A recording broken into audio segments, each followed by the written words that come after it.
emergency surgery goes haywire. I was clinically dead for 5 minutes and 42 seconds. A single mother comes back to life, unaware her escape from death has unleashed a dark force, intent on her destruction. Something was going on, something unexplainable. I was petrified. I felt terrified. In America, there is real evil. It lurks in the darkest shadows in our most ordinary towns. Between the worlds we see and the things we fear, there are doors. When they are opened, nightmares become reality.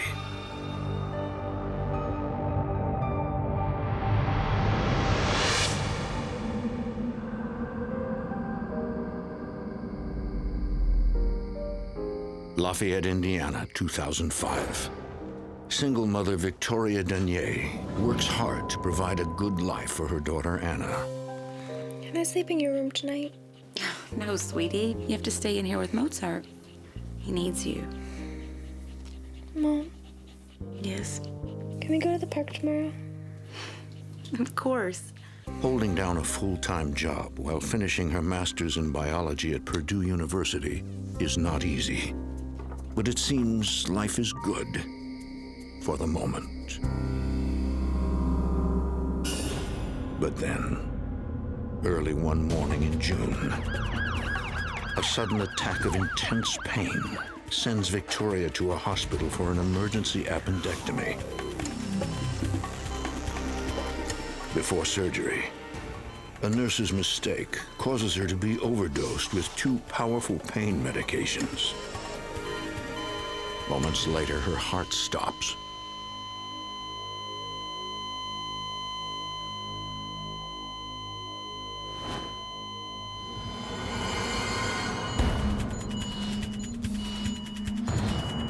Clear.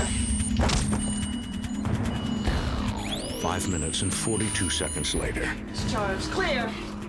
Victoria is pronounced dead. Time of death, 9:13.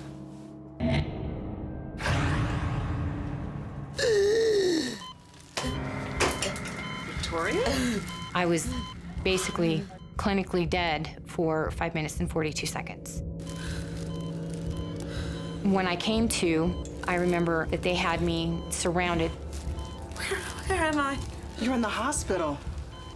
We thought we'd lost you. When they first told me, it felt a little bit awkward. I didn't know how to react and I didn't know how to respond. I mean, how do you act when someone tells you you've died? It's kind of a lot to take in. Am I okay? You will be. I know that most people report seeing a bright light or a tunnel or people. I didn't see anything. What Victoria sees isn't light, it's darkness. 24 hours after returning from the dead, Victoria is released from the hospital. She feels strong enough to give her home a good spring cleaning, starting in the attic.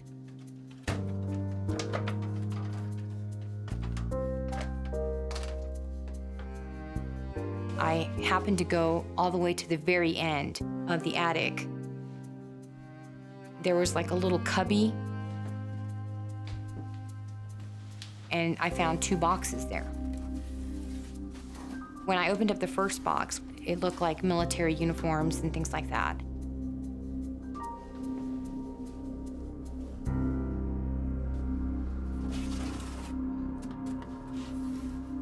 The second box I opened up, I found a helicopter. Hey, looky what I found. Oh, cool. Does it work? I don't know. Let's find out. Probably have to get some batteries. So, doesn't look like they have any in here. You sure we don't have any? Oh, well, we'll get some.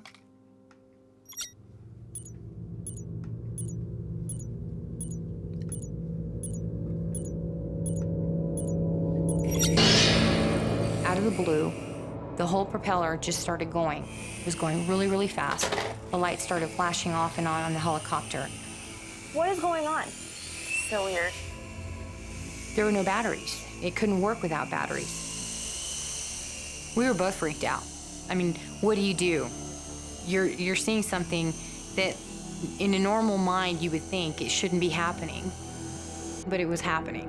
And then all of a sudden it just stopped.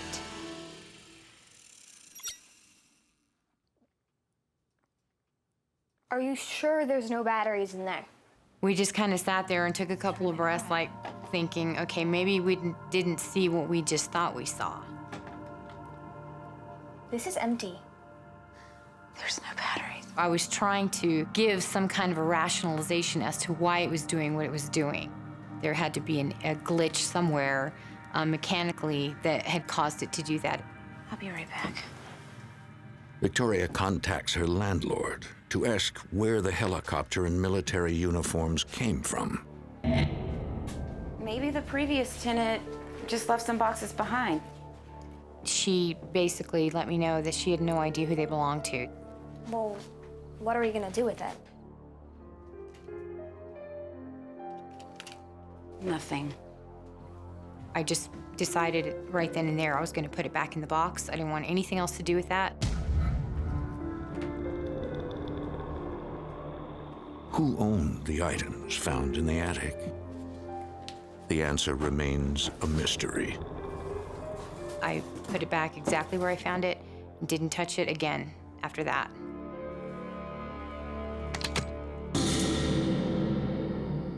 Victoria tries to forget about the strange experience. But 3 weeks later, something happens that makes the helicopter incident look like child's play.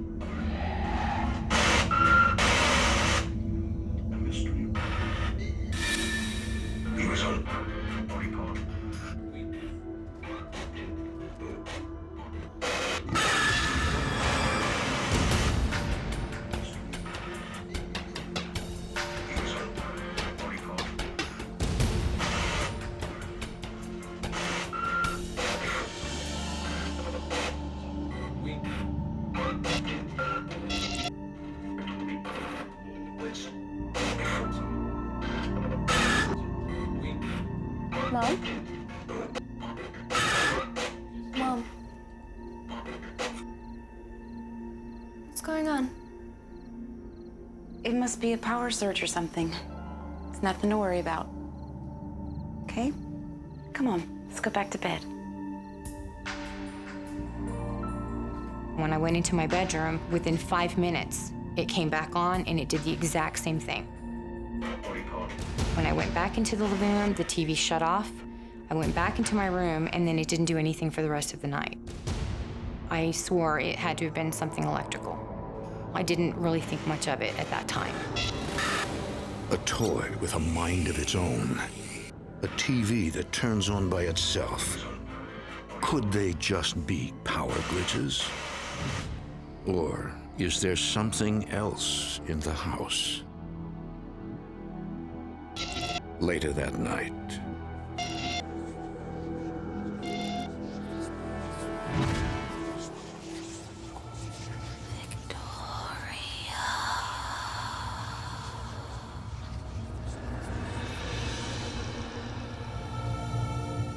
I heard my name called in the house. I thought it was my daughter. I got up and immediately went and checked on her, and she was asleep.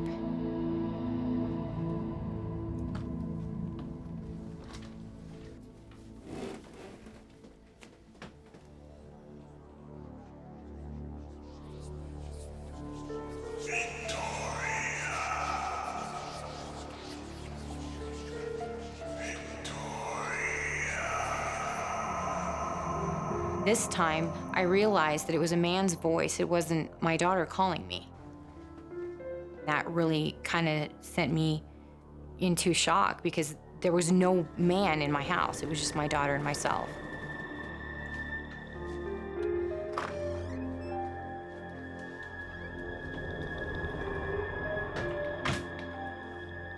I started coming to the realization that maybe it wasn't a glitch with the TV or with the helicopter.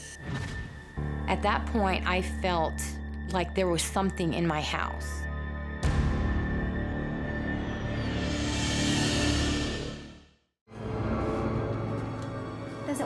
I don't know. Let's find out.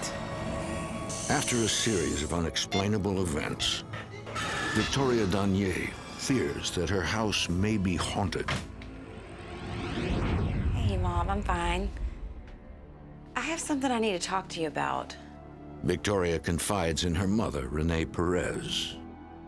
When Victoria called me and told me about what was happening at home and all the experiences that she was having, I believed her completely. The women in my family were definitely what you would call sensitive. I always felt like I had to see it before I believed it. I can't help but think about Grandma and how she used to talk to spirits. Growing up, my grandmother always described certain things that she would see that nobody else around her could see. Your grandmother, she had a gift. She could see spirits all around her. I just remember my mama talking about it. She always thought about the good energies, bad energies. She always said, when you are afraid of something, you're feeling the bad energy. You need to ignore it. Well, I can't just ignore it. I have to do something. Victoria's mother advises her to perform a ritualistic cleansing of the home using sage. Our Father, who art in heaven, hallowed be thy name. With sage, you are bringing peace and harmony and love in your home, and all the bad energy has to go. As we forgive those who've sinned against us.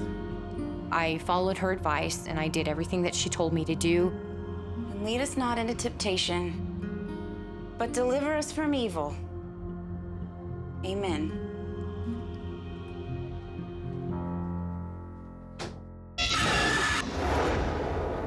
For a few weeks after that, the house remained calm. It felt really light and comfortable for a change. Victoria returns to a normal routine. She focuses on her studies. Mozart. Mom, I think something's wrong with Mozart. Yeah, he's probably tired from all the barking he did in the hallway last night. No, it's different. I think he's sick. Really sick. Mom. Please come look at him. Okay, I'll take a look. Between 2 to 3 months after we cleaned the house, my dog started acting a little bit strange. He got to the point where he didn't want to eat. He was barely drinking anything, and that was completely out of character for him. Come here. Are you okay? Come here. I got you. So I went ahead and I took him to the vet, and they did a complete workup on him, and the doctor basically told me that they couldn't find anything wrong with him. They told me maybe I needed to change his food or something to that effect, and I tried doing that, and he just didn't want to eat. His blood work looks fine.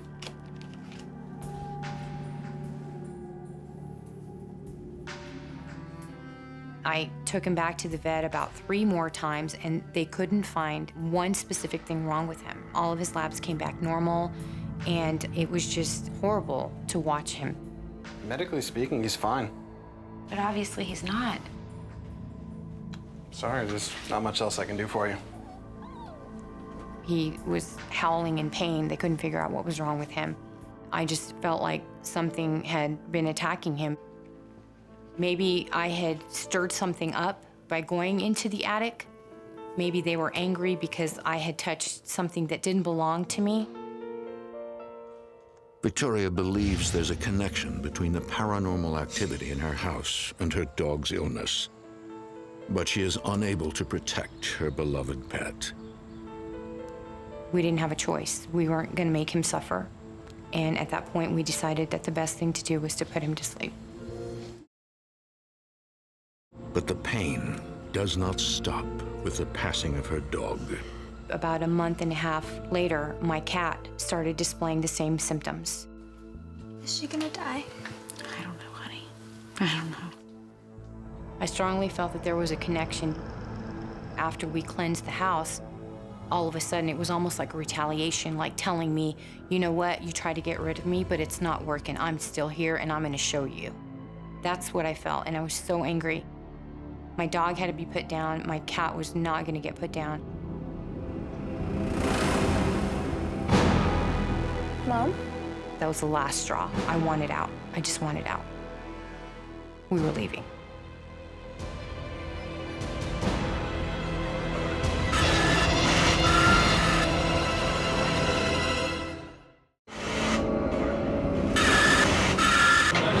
For Victoria Danyé, the escalation of supernatural activity in her home, culminating in the death of her dog, convinces her to leave Lafayette, Indiana.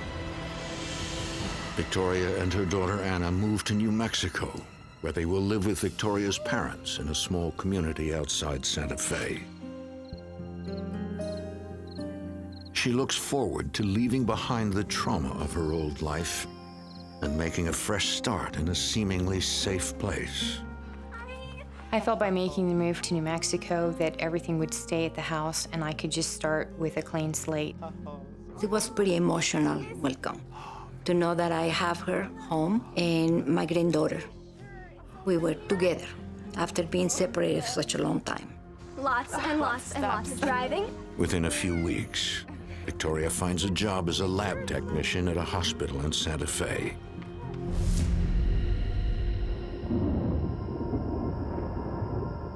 A month goes by without incident. Victoria is relieved to finally be leading a normal life. Then, one night,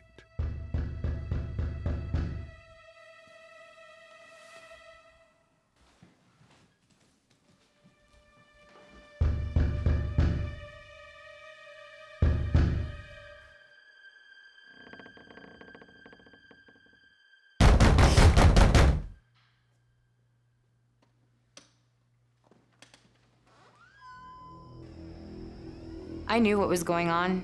Immediately, I knew. You just have that gut feeling. I was praying that I was wrong, but I knew. I instantly knew that there was something there. So I finally just decided to go ahead and sit in the living room for a minute. And once I did that, then it just stopped. Victoria tries to ignore her growing anxiety and focus on work. But she believes something is haunting her again.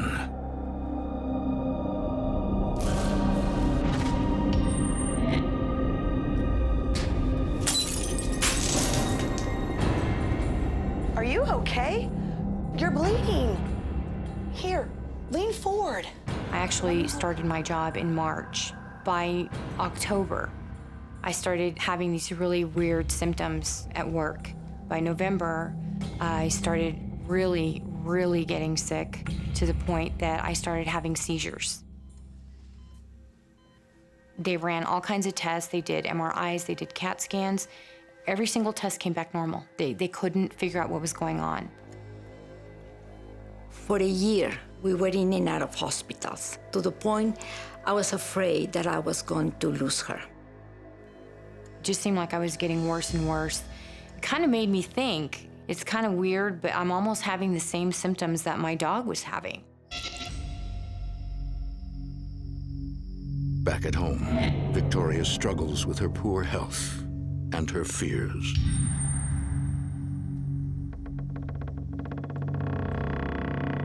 I just felt like there was something or someone staring at me.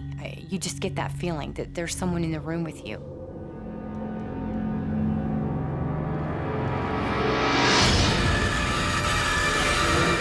Please go away. Please go away. People think that you see something scary and you're gonna scream or whatever, and it wasn't like that. I couldn't move. Please go away. Please go away.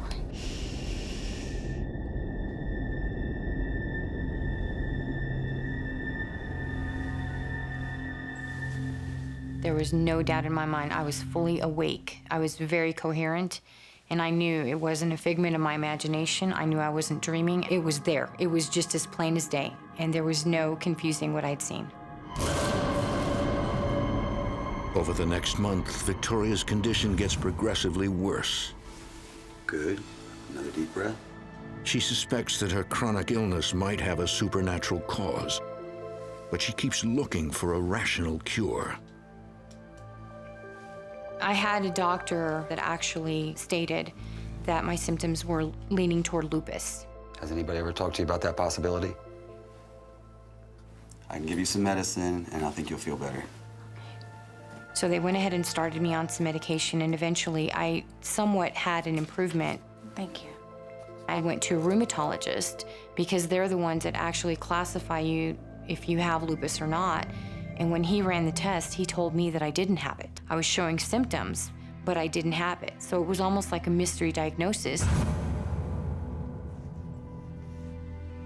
Regardless of the inconclusive diagnosis, Victoria feels better day by day and starts to take control of her life again.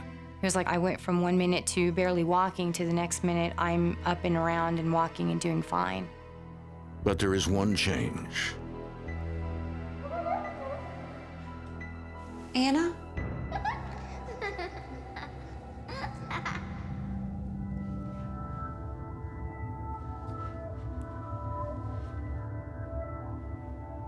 Victoria now has the ability to see the dead. They didn't look like they were menacing at all. I just got that feeling they were kind of questioning what I was doing there, like I was on their turf instead of them being on mine.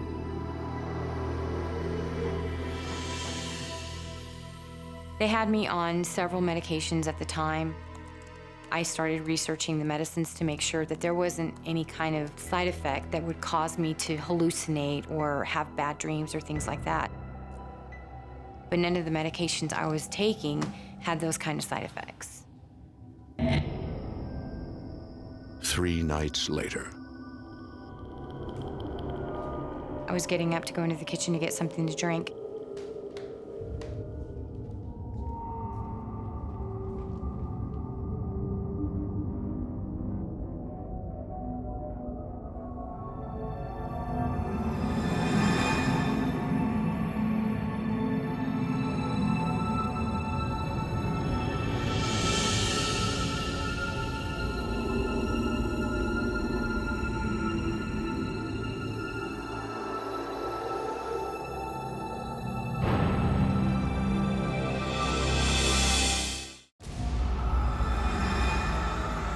After seeing several ghosts in the house, Victoria needs answers. It's really scary. You're not expecting to see something like that. I started questioning, am I really seeing this, or is this a figment of my imagination? I need to find out what's going on. Victoria turns to the one person who may know the truth. Victoria. I remember talking to my mom and telling her, I don't want you to think I'm freaking out or anything, but I've been seeing some things. Who do you think they are? Maybe they were the people that were killed at Starvation Peak? Renee Perez knows that her house sits in the shadow of Starvation Peak. Everyone in the area has heard legends associated with the nearby mountain. The story goes that the Indians were hunting, and some of the settlers attacked their village and killed a lot of the women and children. When they came back and they saw what happened, they attacked the settlers.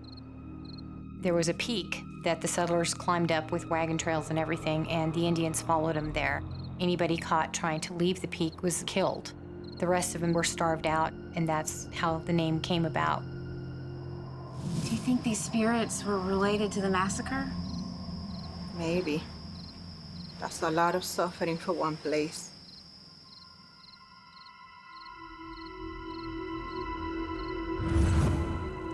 My mom decided that maybe we just needed to really give the house a good cleaning, smudge it, clean it, and do whatever we needed to do. San Michael, Archangel, defend us in battle. Be our protection against the wickedness. We light up the stage, and we went from one room to the next. Victoria is worried that the cleansing might provoke the spirits, as it did in her old house. By the power of God and all the evil spirits that roam about the world, seeking the ruin of souls. Amen. Things kind of quieted down for a little bit after that, but they didn't stay that way for too long.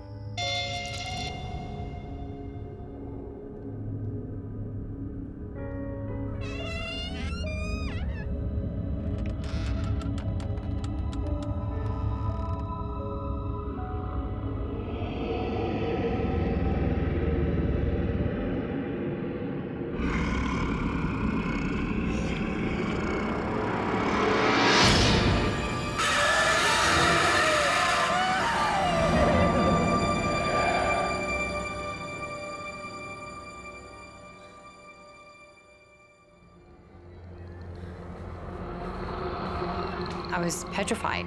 I felt terrified. I was gonna go and wake up my mom and decided that I wasn't going to. So I just stayed in the living room. I didn't go back to my room for the rest of the night. Victoria has suffered many sleepless nights, haunted by a dark entity that seems to target her and her alone. I felt this sting on my back, like somebody had poured acid on my back. Come here a minute. What is it? There's something wrong with my back. Can you see?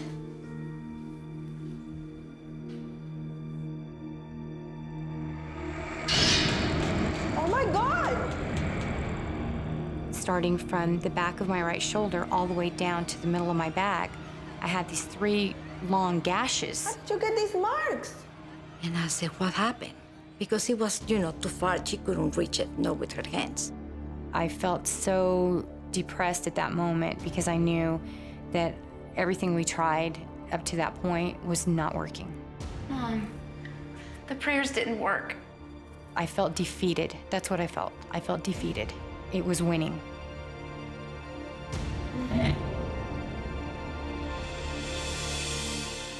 I was really, really scared, and I just kept thinking that at that point, we really needed to get some outside help. I went onto the internet and I started looking for paranormal groups around the area. Months go by. Not one paranormal group responds to Victoria's plea for help. That was the lowest point that I've ever felt in my life because I didn't know how to control the situation, and I felt like I was at my wit's end, and there was nobody there to help me.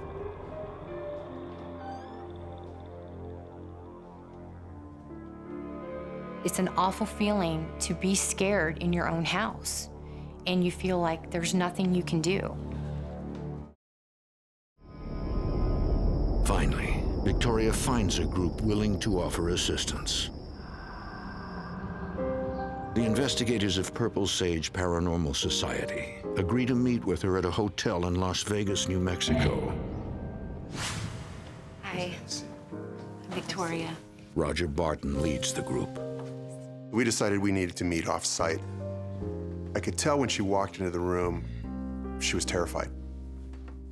Victoria tells the investigators her story. I joined the military in 1988. Victoria seemed like a very tough girl. 3 tours of duty in Iraq as a medic in the Marine Corps. The doctors told me that I had been dead for 5 minutes and 42 seconds. She's dealt with the physical world in very traumatic situations. Now she's dealing with something that she can't explain that's also traumatic. And then I started feeling really sick. None of the doctors could say what was wrong with me, but... Psychic medium Denise McDonald offers an explanation. It seems to me that something is absorbing your energy. When you're down and out, when you have an illness, you're susceptible to some of these dark entities. They like to come in and they basically plug in and suck your energy.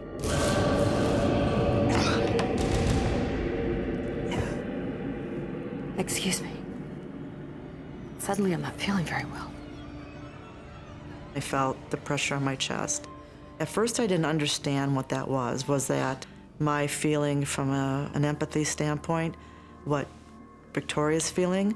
Did she bring those entities with her? I'm seeing something. There's a little boy and a little girl, both wearing old-fashioned clothing. When she started mentioning everything I had been seeing without me even telling her, it kind of threw me for a loop. There's a woman. She's wearing an old-fashioned dress with a blue sash. I almost started crying because I finally met somebody that I guess at that point I felt understood and could see what I was seeing. There's another spirit. This one is darker. When the description of the dark entity came about, there was definitely a change in the attitude in the room. I started experiencing some distress of myself. I broke into a sweat. I felt nauseous and lightheaded, and I actually physically got the shakes. When Roger started getting sick, I immediately knew what it was. Is it possible? Could he have followed you here? Victoria can sense the dark entity nearby. I just acknowledged that yes, he did. He followed me. Yes.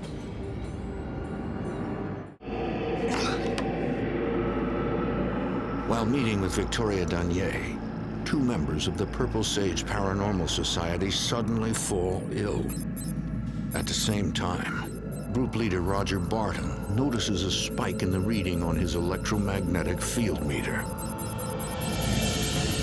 There's definitely something in here with us. As soon as the EMF went up is when I felt the distress. As soon as the EMF went back to normal, everything went away and I was fine. You believe me, don't you? Yes, I believe you. After the experience with Denise and Roger, they told me that they normally didn't do this, but they wanted to go and see my house right away. I had a different image of what we were going to be seeing. It almost kind of seemed peaceful when I got there. It turned out to be a very pleasant place. At first, it kind of felt, oh, it's not so bad. It wasn't until we got into the house that I changed my mind about that. We just want the lay of the land today. And we instructed Victoria to show the house like she was showing a house to a real estate agent. Let's not talk about what's going on in the home. Let's not talk about the dark entity. We don't want to start anything we can't finish that day. Well, this is the kitchen. Nothing fancy. And this is my daughter, Anna. Just entering the house, the entity knew her inside and was already upset. Okay, so this is my bedroom, but I haven't really been sleeping here much lately. Denise immediately senses the dark entity's presence in the room.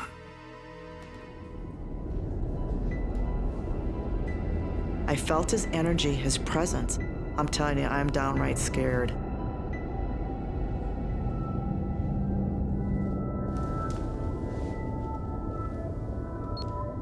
He's under the bed. I felt him go by.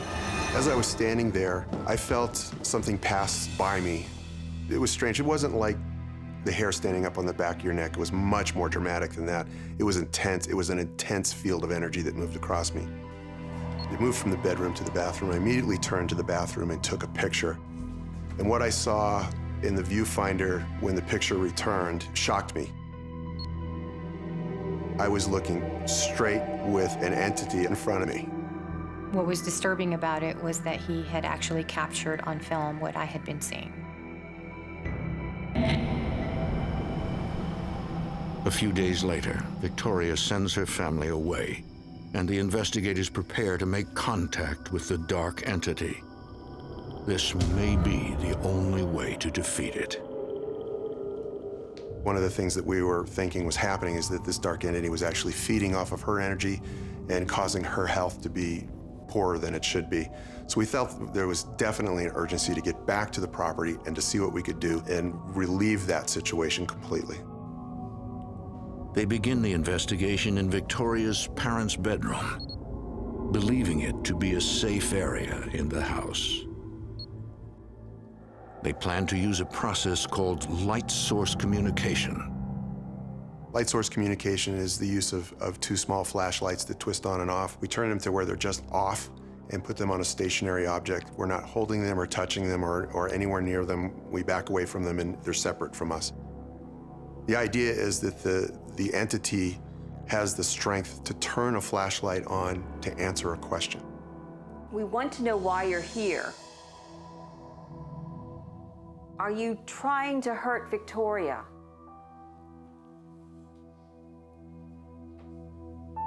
We actually went into Victoria's parents' room for a good half hour asking questions, and we weren't getting a response.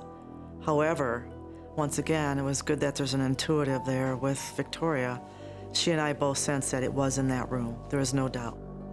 Denise senses the entity does not like Roger. Roger, I don't think we're going to get anything while you're here. I left the room, and at that point, they started having quite a conversation. Were you with Victoria in the Middle East? Were you with her on the night that she nearly died in the hospital? When the light goes on, that was an affirmative, a yes. We now know we had a connection. It was incredible. Did you follow Victoria here from her house in Indiana?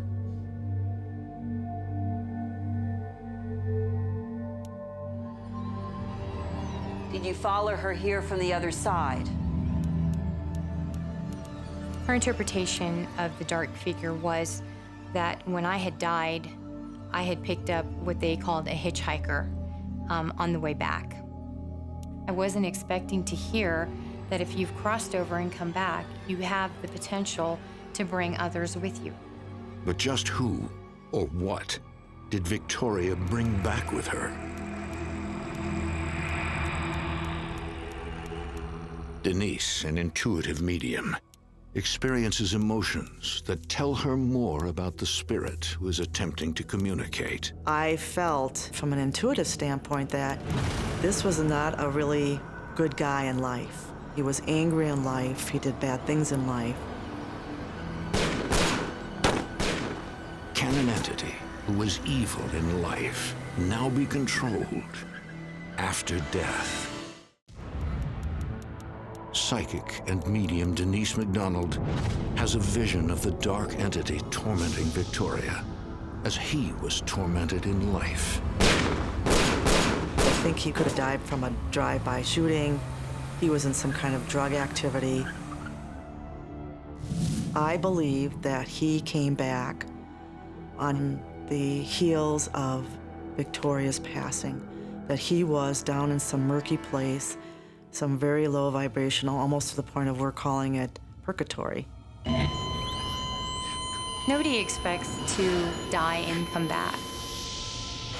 To find out that you have somebody following you is even more scary. Investigators believe the spirits of the two children and the woman did not follow Victoria as she came back to life. She sees them because death changed her. But they are unsure if they can rid Victoria of the aggressive ghost. I truly believe not everyone is eligible for the light. I felt that he was a bad individual in life. He doesn't have eligibility to move on to the light. But with all good intentions, maybe we should send him to the light and see what happens. How are we supposed to help him? We need to pray. Our philosophy is that spirit entities that are here in this realm right now need to move on, and that they need to complete their spiritual journey. We are here to help. Do you understand?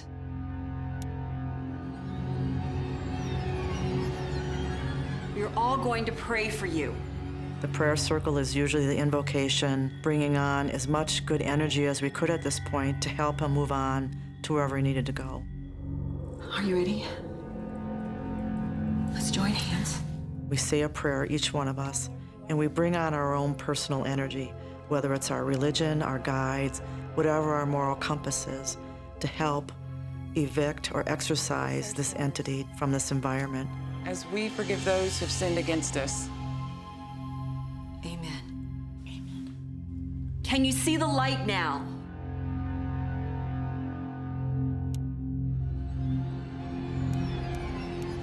Follow the light. It was a regular light show in there. Whether he was happy about what we were doing or trying to tell us to leave him alone, I don't know. But it was definitely intense. You can't stay. You don't belong. Victoria, you have to tell him to go. Denise told me that it was my room, it was my house, so I had to be the one to tell him it was time to go. And I just told him. There's nothing here for you. You must move on. You must move on now.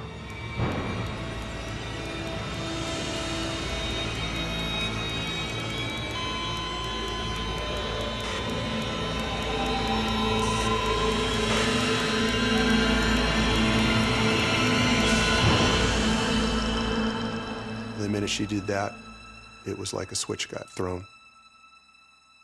The energy in the room ceased, the lights stopped, all the energy dissipated. Victoria? We looked at Victoria and we're like, well, how do you feel? It was this weight that just felt like it was lifted, finally. It was lifted. I felt at peace. There wasn't anything else that was gonna hurt me or my family. Since Purple Sage Paranormal concluded its investigation, Victoria has not seen any further sign of the dark entity. Almost ready? Looks awesome. I hope you're hungry. Very.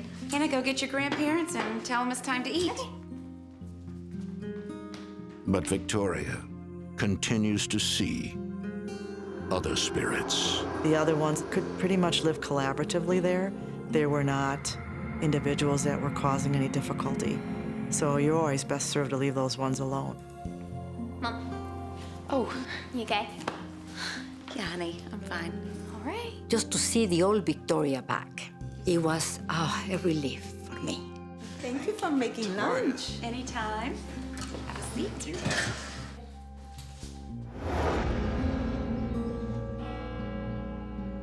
I do believe that the children and the woman are from the time of the massacre. They've been there for over 100 years. They will always be there. And that's fine. They're welcome. When my daughter died, so strange to say that, she opened a door to the spirit world. And she is gonna have to learn to live with that. I truly believe that Victoria is currently a medium. She's going to need to be open and willing to deal with whatever comes her way. If there was a way for me to stop it, I wish I could. For some reason or another, I was chosen.